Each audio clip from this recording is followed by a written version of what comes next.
He looks like he owns credit. Oh my gosh. Man like Arthur from Batman.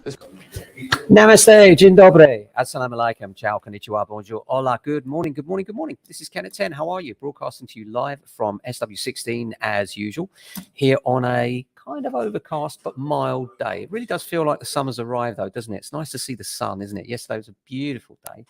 And how are you? I hope you're well.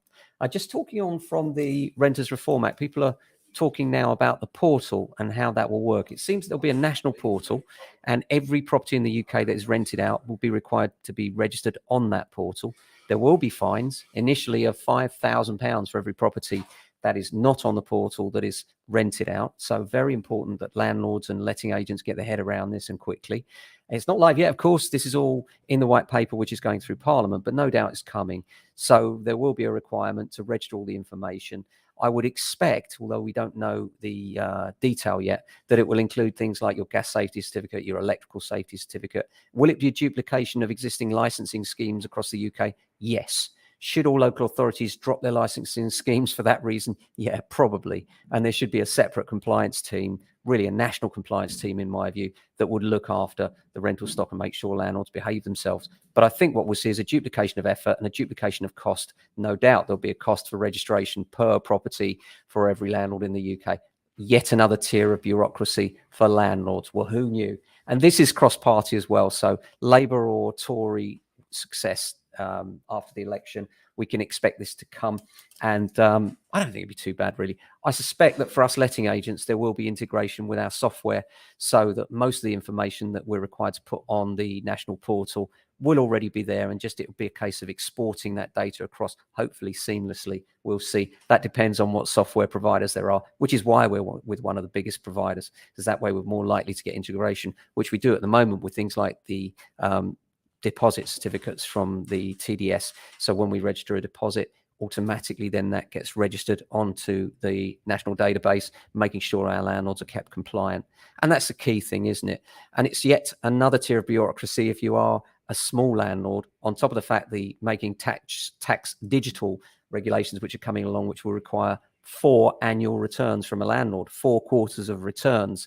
They're just making it more difficult, aren't they, for a smaller landlord to operate? Obviously, for a letting agent, these things will be easier because we'll have them streamlined into our process. So if you're currently self-managing and you're thinking this regulation is getting too much, it might be the time to discuss having your property managed. Certainly, we've got you back on that.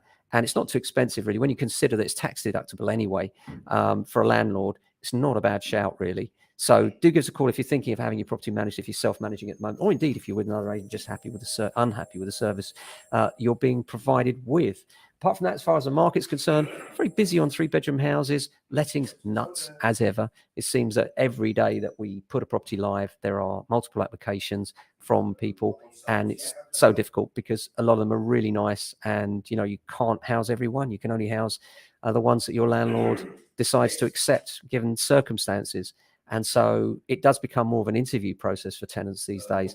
It's awful, really. I do feel sorry for those looking for accommodation that are renting at the moment. Now, hopefully, things will get easier, but I don't see how, because the ratio of landlords buying to selling is very much in the favor of selling. We're leaning towards the sale side, which has meant that new homes building, as I mentioned yesterday, new homes builders are struggling to sell some of the flats that they'd normally sell off plan to investors because those investors just aren't there. And this is leading to a knock-on in those developments because they're then choosing not to build as much as they would with a slowing market. And this again then affects the numbers of available properties for tenants, further impacting the market. And we seem to have this vicious circle, a little bit like inflation. You try and control inflation, you put up interest rates, but the problem is then so people's salaries go up, and then you need to put up interest rates to try, and we go on this cycle until firms start going bust, and then people lose their jobs, and then it goes down and down. And sadly, that's kind of how it works in inflation.